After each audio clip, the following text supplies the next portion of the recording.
श्री गणेशाय नमः। श्री रामचरितमानस बालकांड 101वां दोहा और चौपाइयाँ और उनके अर्थ। नाथ उमा मम प्राण सब गृह किंकरी करेऊँ, क्षमो सकल अपराध अब होई प्रसन्न वरुदेहूँ। हे नाथ, यह उमा मुझे मेरे प्राणों के समान प्यारी है। आप इसे अपने घर की टहन्नी बनाइएगा और इसके सब अपराधों को क्षमा करते रहिएगा। अब प्रसन्न होकर मुझे यही वर दीजिए। बहुविधि शंभु सासु समझाई, गवनी भवन चरण सिरुनाई। जननी उमा बोली तब लीनी, ले छंग सुंदर सिख दीनी। शिव जी ने बहुत तरह से अपनी सास को समझाया। तब वे शिव जी के चरणों में सिर नवाकर घर गईं। फिर माता ने पार्वती को बुला लिया और गोद में बैठाकर यह सुंदर सीख दी। करहु सदा शंकर पद पूजा, नारी धर्म पति देव न दूजा। बचन कहत भरे लोचन बारी, बहुरी लाई उर्लीन कुमारी। हे पार्वती, तू सदा शिव जी के चरण की पूजा करना। नारियों का यही धर्म है। उनके लिए पति ही देवता है और कोई देवता नहीं है। इस प्रकार की बातें कहते कहते उनकी आंखों में आंसू भर आए और उन्होंने कन्या को छाती से चिपटा लिया। कत विधि सजी नारी जग माही, पराधीन सपनहु सुख नाही। भेयति प्रेम बिकल महतारी, धीरज कीन कुसमय विचारी। फिर बोली कि विधाता ने जगत में स्त्री जाति को क्यों पैदा किया। पराधीन को सपने में भी सुख नहीं मिलता। यूं कहती हुई माता प्रेम में अत्यंत विकल हो गई, परंतु कुसमय जानकर, दुख करने का अवसर न जानकर उन्होंने धीरज धरा। पुनि पुनि मिलती परती गही चरना, परम प्रेम कछु जाय न वरना। सब नारिन मिली भेट भवानी, जाए जननी और पुनि लपटानी। मैना बार बार मिलती है और पार्वती के चरणों को पकड़कर गिर पड़ती है। बड़ा ही प्रेम है, कुछ वर्णन नहीं किया जाता। भवानी सब स्त्रियों से मिल भेंट कर फिर अपनी माता के हृदय में जा लिपटी। जननी बहुरी मिली चली, उचित आशीष सब काहू दई। फिरी फिरी बिलोकति मातु तन, तब सखी ले शिव पई गई।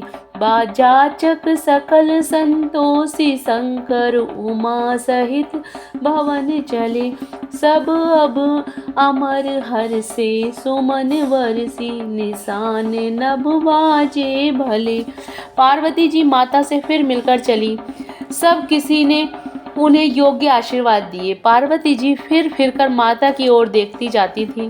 तब सखियां उन्हें शिव जी के पास ले गई। महादेव जी ने सब याचकों को संतुष्ट कर पार्वती के साथ कैलाश को चले।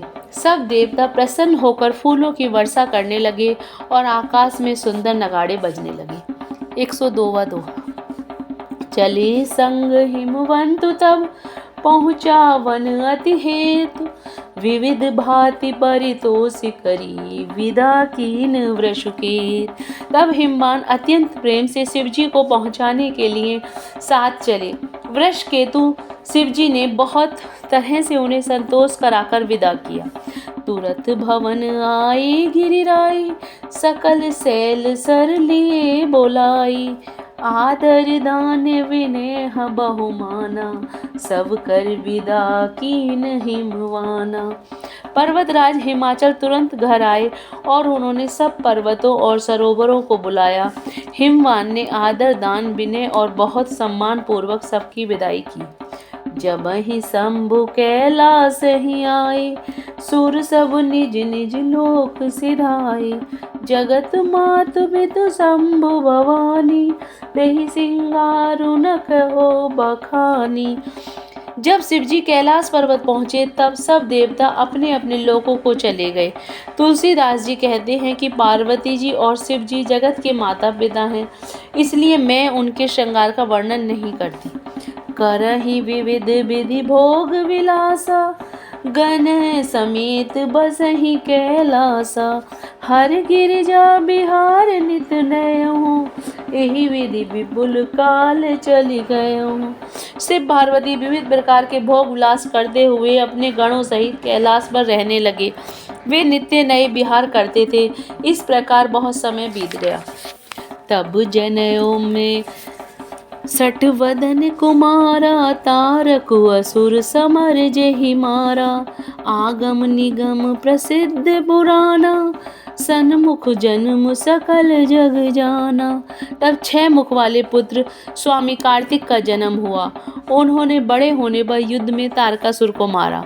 वेद शास्त्र पुराणों में स्वामी कार्तिक के जन्म की कथा प्रसिद्ध है और सारा जगत उसे जानता है। छंद। जगु जान सन्मुख जन्म कर्म प्रताप पुर सारथु महा। तेहि हेतु में वृष केतु सुत कर चरित संक्षेप कहा। यह उमा शंभु विवाहु जे नर नारी कहीं। जे गावहीं कल्याण काज विवाह, मंगल सर्वदा सुख पावहीं। षडानंद स्वामी कार्तिक के जन्म, कर्म, प्रताप और महान पुरुषार्थ को सारा जगत जानता है।